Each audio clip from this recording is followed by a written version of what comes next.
Three, two, one, and we're live. What's up, guys? Marcin here, and today I'm just going right into it. Today we're talking Flash. So I have some stuff prepared for you guys. I have the Flash, the camera. I'll be running you through a setup, and we will be tackling and demystifying the use of Flash. But before we get into our topic, our weekly topic, I'm Marcin. I have done photography for the last 17 years.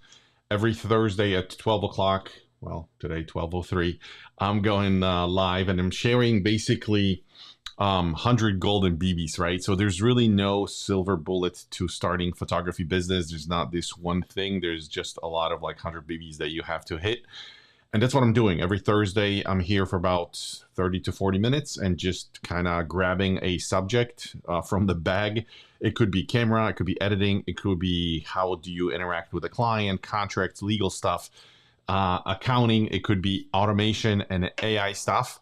And I basically share everything that has worked for me the last 17 years because it took a while. It took about 6, 7 years before it became like smooth sailing. At the beginning when I started, it's kind of rough because you're just working with friends and people that are like within your circle.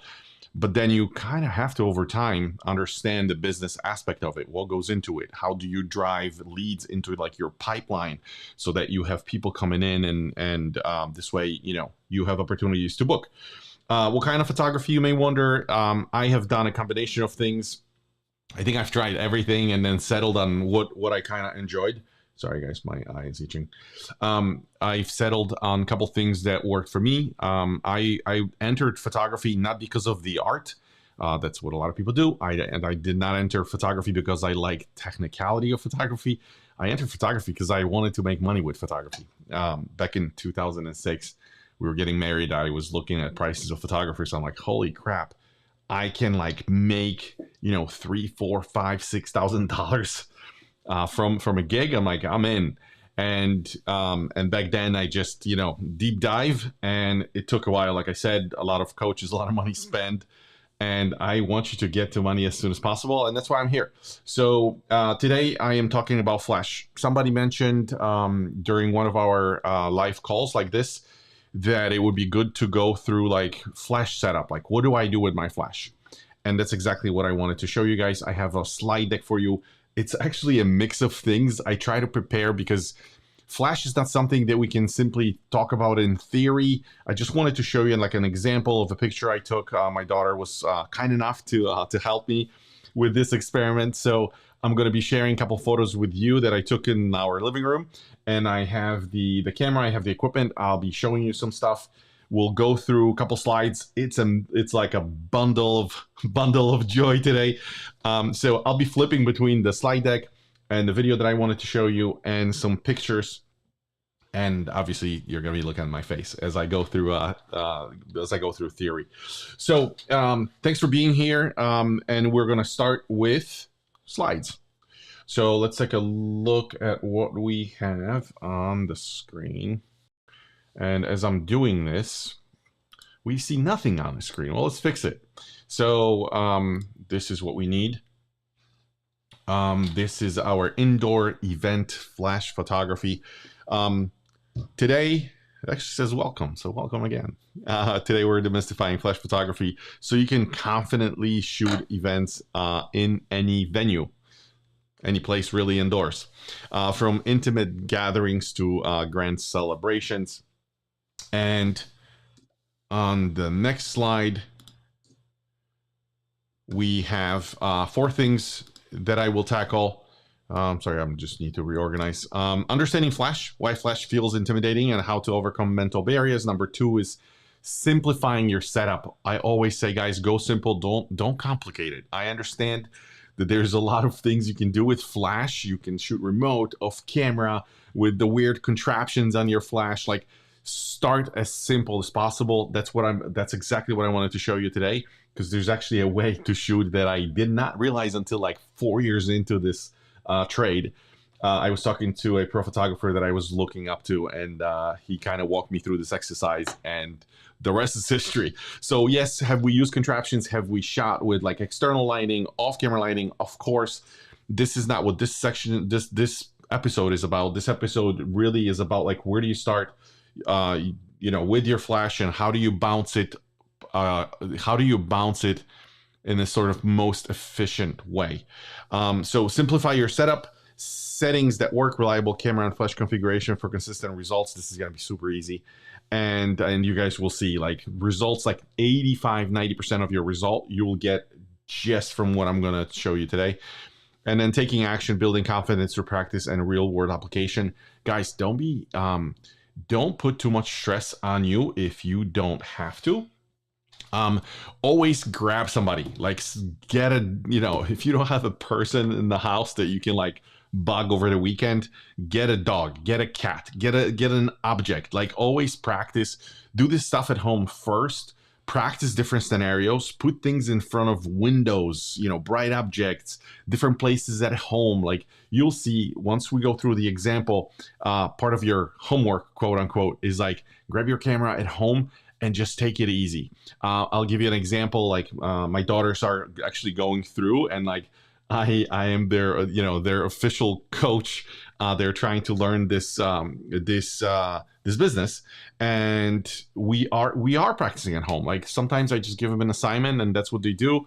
And we do it at home. But like right now, perfect opportunity with Thanksgiving right around the corner. You guys have perfect opportunity to grab the camera, go and just take some family photos. What's the worst thing that can happen? Even if you mess up, like, share 2-3 photos, but like it's a great opportunity. There's no stress, no pressure. You don't want to go out there and like practice flash on your first paid gig. So always take it easy, as little pressure as possible, and just do that. The next, let's take a look. I'm just gonna peek at the next slide here. Your essential flash kit. I'm going right into it because this is what everybody wants to see. Like, hey, what do you have for your configuration? So before I grab my camera, I just want to make sure that on Facebook looks like we're all set. But also we're live here on YouTube. I just wanted to make sure that you guys have opportunity to ask questions. I always advise and recommend, and I even ask like, hey, can you guys leave questions? It helps me a lot with like massaging this content. This way I know exactly what the questions are. Like this episode, it was actually triggered by somebody in the audience. They said, hey, this is what we want to see. And that's exactly what we're doing. So it's super helpful. Plus, if you stop me, I can almost stop and just as I'm glancing at the screen and can explain. Sometimes I explain something in my language, totally makes sense in my head, but like I may be confusing you. So I just wanted to make sure there's like 100% clarity that you can actually go out and do this stuff. So first thing, your essential flash kit, core equipment. Obviously, you need a camera. Number 2, external flash. You need a flash, and you need rechargeable batteries. I don't know why I put rechargeable batteries. Well, I know why I did it, but like batteries, right? So everybody will probably be starting with just regular AA batteries. And what I do recommend, if you're just at home practicing, regular batteries are totally fine. If you're doing family event, if you're doing a birthday, if you're shooting indoors, and speed is not of essence, like you're not taking a whole lot of pictures, you can work with regular batteries. But if you are in a situation, let's say you're doing an event, I would highly recommend considering rechargeable batteries for your flash, or external battery, which I will be showing you here. What's the difference? The difference is really the quality. It's the recharge. It's the recycle time, right? Like how fast does your flash, how long it recharges, right, before it's ready to like fire again. That's super important, because if let's say, I'll use an example. If you're at the wedding and let's say a couple is walking into a reception hall and you're taking a lot of photos, your camera can keep up, but your flash cannot with the regular batteries. Like there's just not enough juice to recycle the battery to fire it again. And what you're going to notice is if you have just regular Duracell batteries, Energizer, Sometimes it's not. Sometimes you get a flash every other photo. Not ideal. So with rechargeable batteries, you can actually you get more juice out of those. So I always recommend. Let me see if I can flash something for you guys here on the screen. So when I talk about rechargeable batteries, I even looked at Amazon just to point to like a couple brands. I typically work with PowerX batteries. People always ask, like, what do you use? So for me personally, PowerX is the brand. I have the charger that goes with them, and that's, you know, I just recharge a bunch of those. I usually have like 3-4 stacks with me on a day of the shoot, and that's what I use. I know a lot of photographers swear by the Eneloop Pro rechargeable batteries. You can try whatever brand works for you. There's really no magic, not a single brand, but like make sure that you work with rechargeable batteries when you're taking a lot of photos. So that's the key setup, key performance metric. Aim for under 2 seconds between shots, sometimes even shorter than that, to capture spontaneous moments without frustrating delays. Pro tip: an external battery pack significantly reduces recycle time and extends your shooting capacity at longer events. So let's start with basics. And what I'm going to do here, I don't know what's better, if I should show you guys. Can you see this okay? That should be okay, right? So just basic, I grab my 100mm lens. This is what I use for my the micro detail shots. So it doesn't really matter. The lens doesn't matter. I'm showing you 5D Mark III. We typically shoot like this is recorded on Mark IV. There's another Mark IV behind me. That's what I typically use for this presentation, and this is what I used yesterday when my daughter was helping me with the photos. This is 5D Mark III. It doesn't really matter. Nikon, Sony works the same way. You guys will notice that the mid-level models don't even have the little pop-up flash. It's for a reason. When you're buying a camera body that's $2,500, $3,000, $3,500. Or I just bought the 5D Mark IV that's behind me. I picked it up.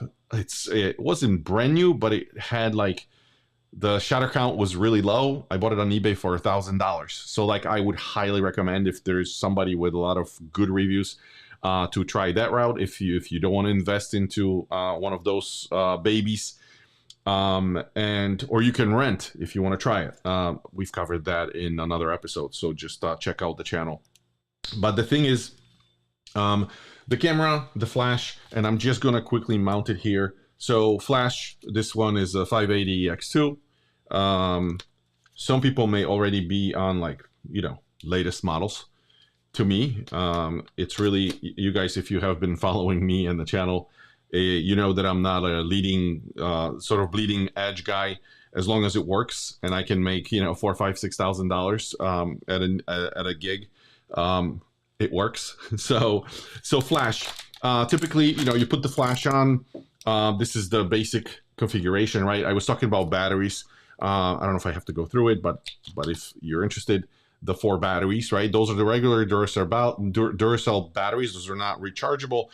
We have used those the other day. If I don't have to use rechargeables, I just use the regular batteries.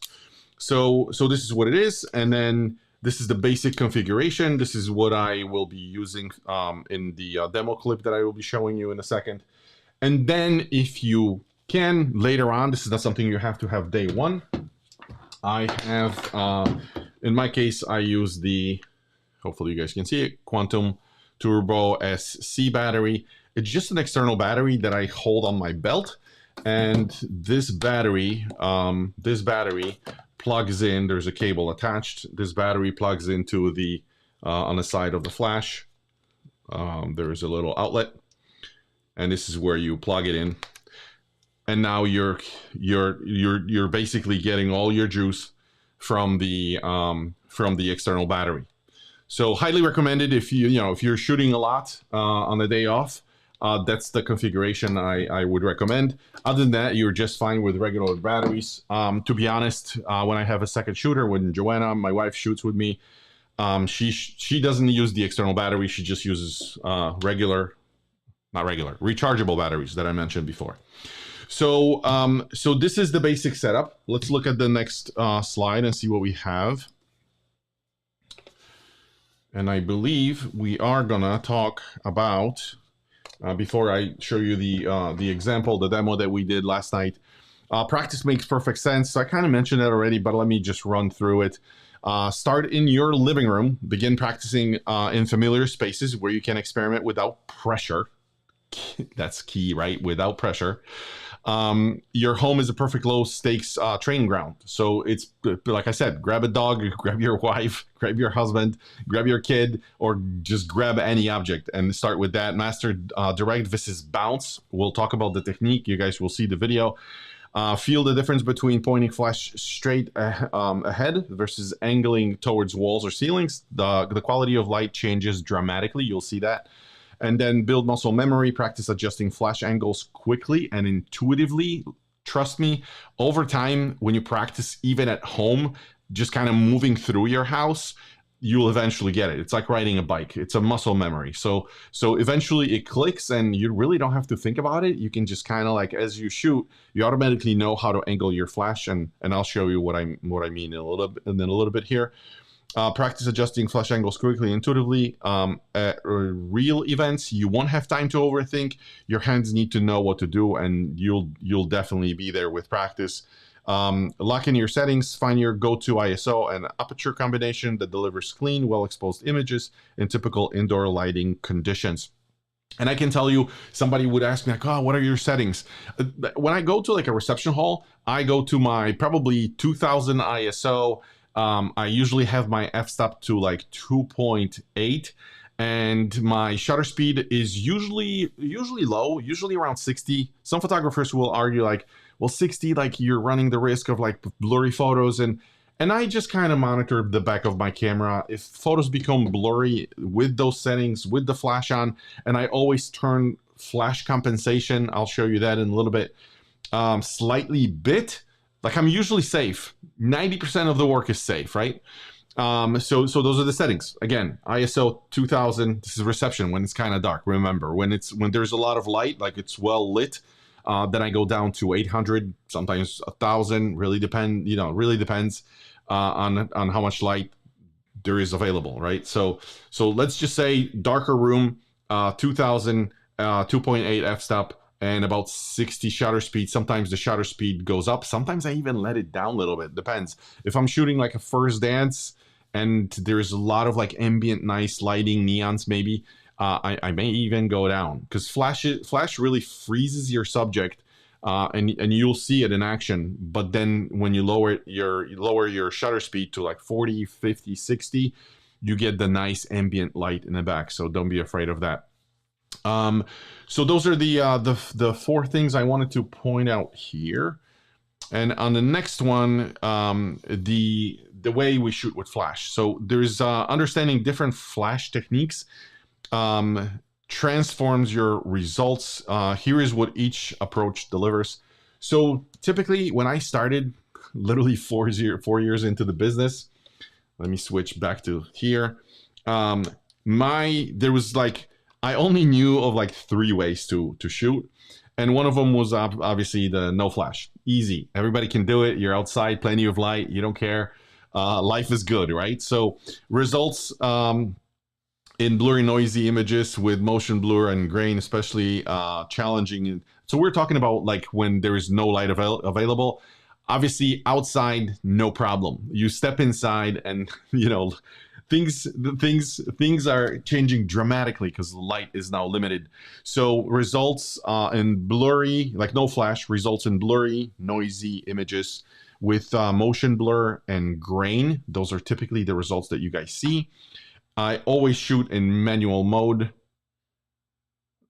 Sometimes I switch to AV priority, sometimes, but most of the photography that I do in dark environments is manual. So especially changing in dimly lit venues. So no flash, obviously it's a no-go. You have to have flash on. And then the next thing is, which is kind of like a default, this is how you can tell that somebody's new to photography when they use their flash like this, right? So at an angle, straight up, right into your face.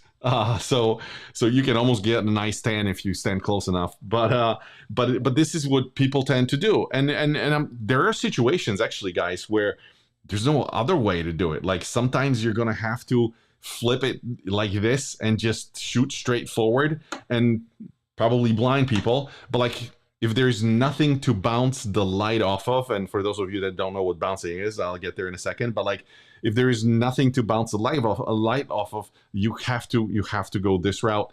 There are contraptions that you can put on your flash to sort of diffuse, to make the light softer and kind of bounce it around. But I'm just talking straight up. Direct flash creates flat, harsh lighting with unflattering shadows behind subjects, and it works in emergencies but lacks dimension. So will it work? It will work, but you'll get a lot of shadows. And then the next go-to for people is bouncing the flash, right? So when the quality of light is connected to the size of light, right? This is just a basic principle. So the smaller the light, right? The smaller, the worse the quality. So if you're using this flash, this one is better than the little pop-up flash, because that one is really tiny. Like imagine the photos from your iPhone. That flash is even smaller, so like the quality of that flash kind of sucks. Unless it's a style, that you choose. Sometimes I like to shoot with direct flash like this when I shoot like dancing, because you get that like dynamic scene. You can drag the shutter, but we're getting too far here. So what I did initially for the first 3 or 4 years, I would just bounce the light. Like this was the only way I knew how to do it. So now you're basically, why are we bouncing the light? Why are we moving the flash? Why are we setting the flash upwards? Because you're basically now using a ceiling as your light. What happens is your light goes from your flash, hits the ceiling, becomes a bigger light, and then the light shines onto your subject. And that's a dramatic difference, right? Between shooting direct or with some sort of contraption and shooting against the ceiling like this. And I was in this mode, like I said, for about 3-4 years. And it worked fine. But then, like I said, I ran my photographer friend that I was looking up to. I was always watching him and the way he works as I was second shooting, and just when I was at the wedding one time when he was the official photographer. And what he showed me was actually bouncing the light, twisting your flash, and setting it at an angle, almost like a 45-degree angle. And I saw this, I'm like, how is this gonna work? And then a lot of times he would point it literally at like not entirely flat, but like a slide almost to the first, between like flat and first click, almost like in this position. And this would allow him to bounce the light not directly over him, but at an angle. Why do we do that? Let me switch over the screen and see if I can sketch it out for you guys. Let's see if this works. Okay, we got a little piece of paper. Let me see if I can do it for you guys. So, not best at drawing, but I'll try my best. So, when we have, so this is the floor, this is the ceiling, and let's just pretend I am drawing like a back wall. Here's your subject. And here is you with your little camera. You know what I'm saying. And now your flash. When your flash, like I said, it's pointed directly up. What happens is the light travels up at the ceiling, and then same angle kind of falls down, and it illuminates your subject, right? And depending on where you're standing, how far from the subject, what you may experience, or what you will experience, is that when you bounce the light off the ceiling, when it goes down, what you guys will notice is in your like eye sockets underneath the chin, you're gonna see a lot of shadows. And I'm gonna show you the actual example, the photo of my daughter we did yesterday.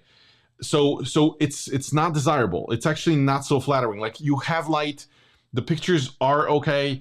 But you can definitely do better. What happens in the other scenario though, like imagine now your flash is kind of angled, kind of like a 45-degree. Now your light, the photographer is standing too close to the wall, but your light, ideally what you want to do is your light should be bouncing not only from the ceiling, but from the wall behind you. And this way, when the light comes back, those shadows in your eye sockets, nose, chin, they kind of go away. And you'll, again, you'll see it in the example that I'm going to show you. But that's exactly what we're trying to do. Now, sometimes there is no ceiling. Let's say you're in the venue with like high ceilings, right? Sometimes you can't bounce off of the ceiling. Maybe the ceiling, sometimes there are venues with like colored ceilings.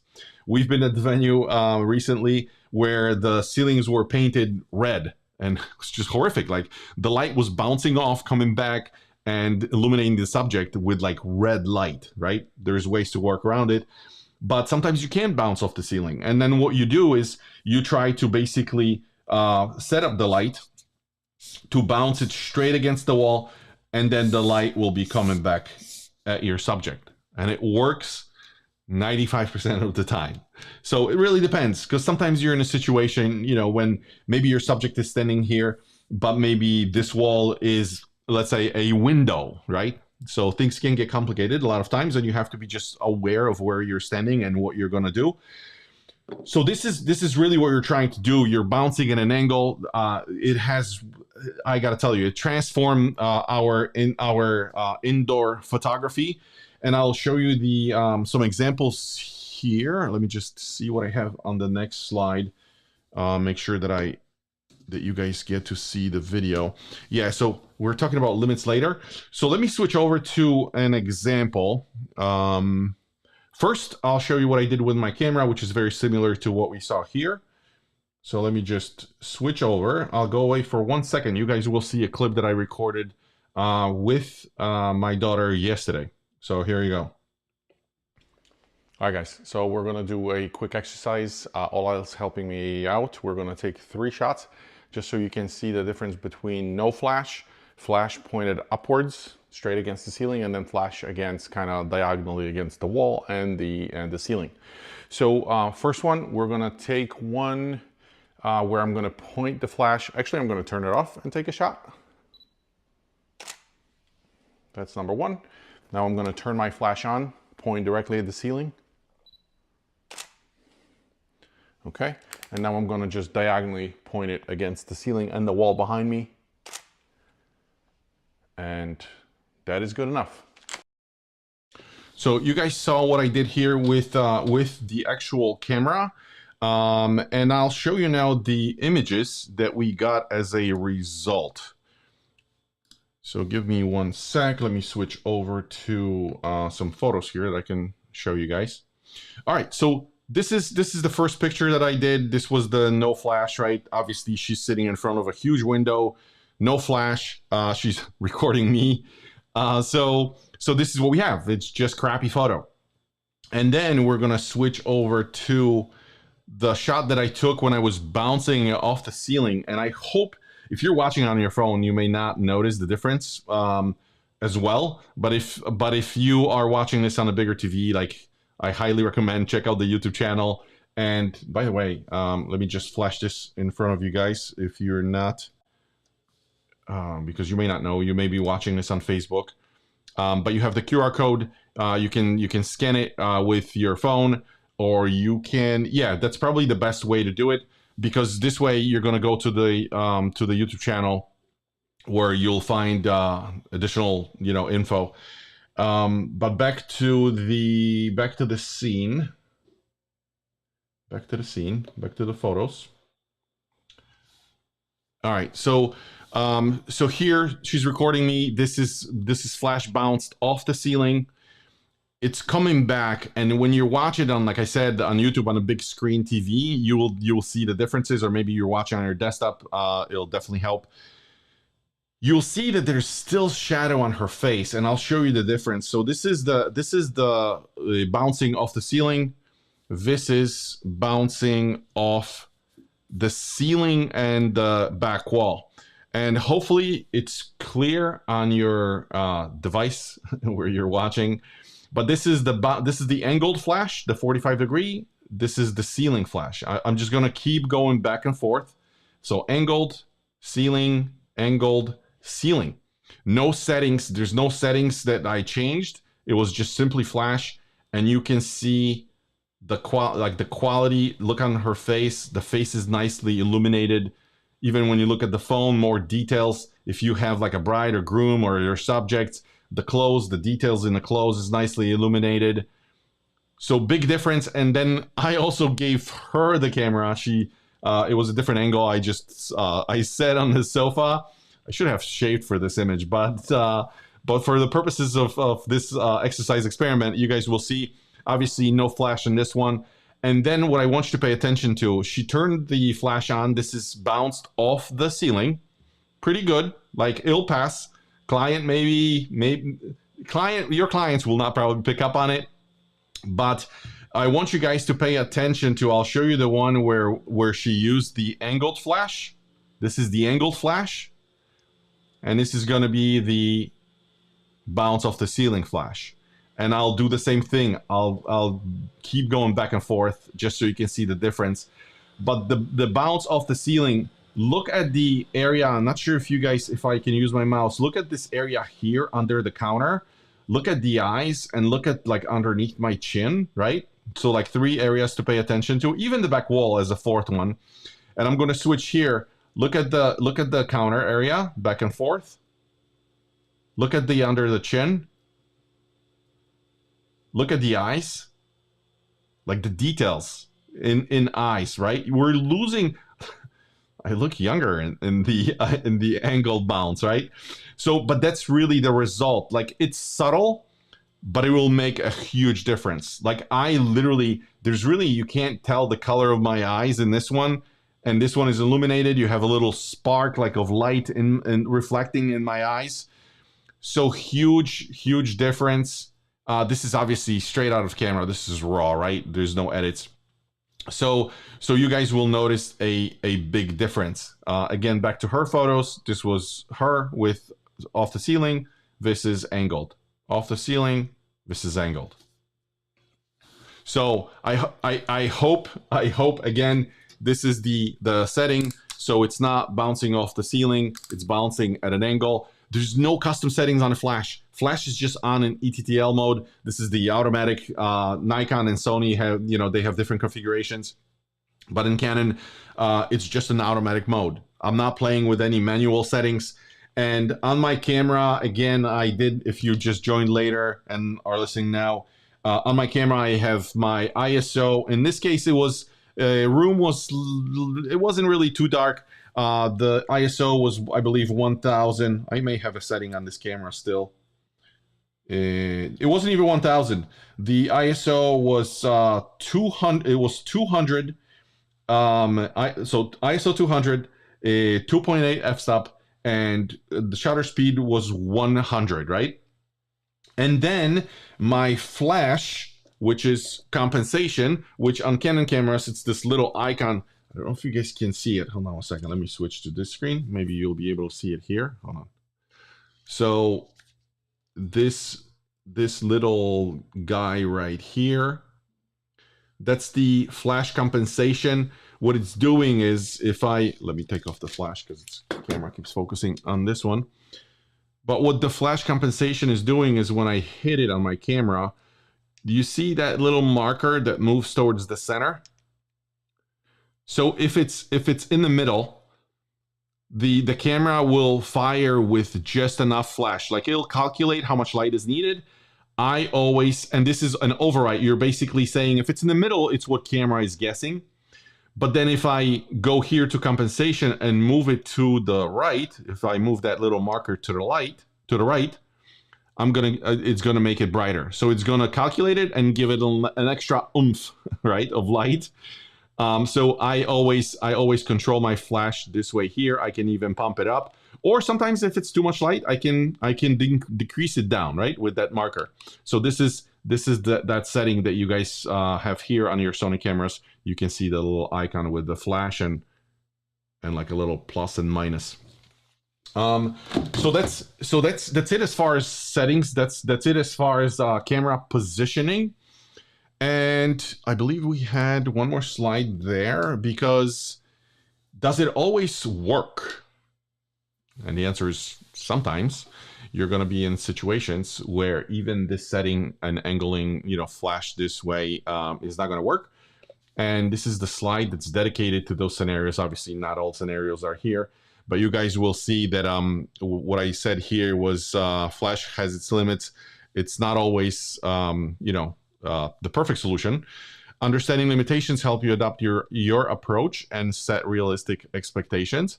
So outdoor venues cannot bounce, right? Bounce Flash requires surfaces to reflect light, open air, offers none. What can you do then? So instead of shooting directly, you guys can actually, I believe I did like a quick search on Google. When I mentioned the contraptions, the Magmod, which is something that I have used, pretty happy with it. Back in the day, there was like a Gary Fong diffuser, but there's a bunch of them. It's pretty safe. The Magmod, I'm hearing great things. You guys can go with different one, depends on what works for you. You can try the little small self boxes. They work as well. Godox has now a series of, so as long as you have something on your flash that causes this light to be a little softer, it's not just a direct light coming out of your flash. If there's like one of those contraptions that's kind of diffusing, making it softer, preventing the light basically to hit directly, then you're going to be safe. It's not super expensive. You can just put it on there. So as far as the outdoors, you can definitely use one of those guys. You can try at receptions and see how it works for you. So it really depends on the style. It really depends on your preference. Cathedral ceilings, extremely tall ceilings are too far away from effective bounce. For me personally, my experience is that churches, it's super high ceilings, and plus you can't use flash in a church. I think we've had one maybe wedding where it was almost like required or needed, but for family photography, but it was like a small venue and there's no priest. But other than that, like you don't want to sort of mess up the vibe of the ceremony. It's very intimate and private. And priests are not fans of flash. Plus, you don't want to be distraction, right? You don't want to be running around with your flash going off every 5 seconds. So normally it's just high ISO, no flash in a church. I usually shoot. It's not uncommon for me to shoot in like 4,000 ISO in the church. Usually 2.8, and then for any family photos, I actually do not use standard flash for family portraits. This is going to be we're going to do an episode dedicated on remotely triggered flash. We actually have one of the Alien Bees lights for the church with a huge softbox. I set it up on the tripod, and that's what we use for family. So I'll do a separate episode for this. But at the beginning, if you have no choice, this is your only way to go. You can put one of those contraptions and just make sure there's enough light coming out of this puppy, and that's your first option. The second option is get maybe 2 of these and get a trigger for your camera and literally set them up through like umbrellas, white umbrellas, and you can have 2 of those with two transmitters. Well, 1 transmitter, 2 receivers. So it's basically remote triggering of those lights, and then you can have 2 umbrellas on the right and on the left. And then gradually, like I said, not everything all at once. And then you can graduate to like one of the studio lights with a nice softbox, which those are the best results. Colored walls, I already mentioned that. Brick or dark colored surfaces create unwanted color casts in your images. Those are, some venues are just special that way.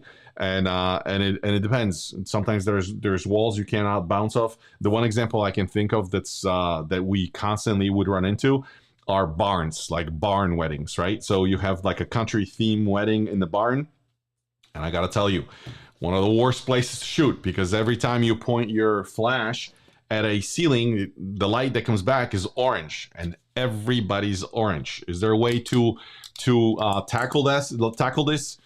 Yes, you can either use the contraption, you can use direct light, or you can use your standard flash and just put like a blue foil, something blue, so you're forcing your light to be bluer, colder than it actually is, and then when it bounces back, it actually comes back closer to what the real light should look like. So there's a way to compensate, to work around it. I should probably do a separate session on that. But like I said, not always you're able to bounce. So just be careful with that. This bounce technique is your reliable starting point. We'll explore off-camera flash, light modifiers, advanced techniques in future sessions. Guys, there's not enough time in this session to cover, this is basically for like family events, functions.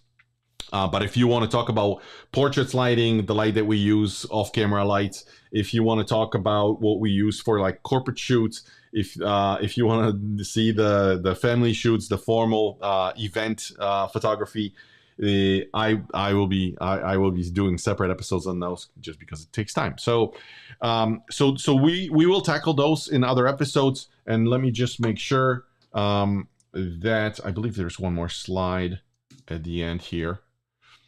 And your next steps, like I said, practice at home. Dedicate 30 minutes to experiment with bounce angles and settings in your own space. Best way to learn. If you spend 30 minutes 5 days in a row, I got to tell you, first week, like give yourself 2 weeks, you'll be good to go. Shoot your first event, apply this technique at your next indoor event. Even small gatherings count as practice. Thanksgiving is coming up. I know for us, it's like the girls are learning, as I mentioned before. We actually have our small family gathering. And I told the girls, like, we're going to grab the cameras. I'm going to mount the flashes. And you guys, no pressure. Walk around, try it out, figure it out. If it bombs, like, who cares? There's absolutely no pressure. But this gives them an opportunity to shoot an actual event, right? Like when we're at dinner, it's just candid photos, some portrait photos. We're probably going to stage a couple people to like take some intentional photos. So we'll make them sweat. It should be interesting. But that's the best way to learn without pressure. Nobody's paying, right? So you guys can relax and just try it out. And then build your portfolio, collect your best flash shots to showcase your indoor events capabilities to potential clients. Coming soon, advanced lighting workshop. Covering off-camera, wireless triggers, light modifiers, and multi-light setups for complex venues. All of this is coming. Like I said, if you didn't catch it earlier, always, if you have questions, leave a comment or an idea. This was actually triggered by one of the viewers leaving a comment asking for this specific tutorial. So if there's anything you need, it helps me tremendously because I know what, I want to make sure I unkink the hose and the water is flowing that you can actually get to cache as soon as possible. This was actually it for today. You can find me in one of those places, but it's really Facebook and YouTube. I just wanted to thank for your time. I know you guys are paying with attention and your time, so I'm super thankful. Don't have anything for the next episode. I think I was considering maybe grabbing some cameras like the Nikon, the Sony, and Canon and doing a comparison. I'll figure it out. If I get a good question from you guys, we'll tackle that next. But like I said, thank you again for watching and tuning in. I'll see you next time. Make sure you check out the either Facebook group or the YouTube channel, From Clicks to Cash. And that's it for today, guys. Thank you so much. I'll see you next time, Thursday at 12 p.m. Eastern. Later. Bye.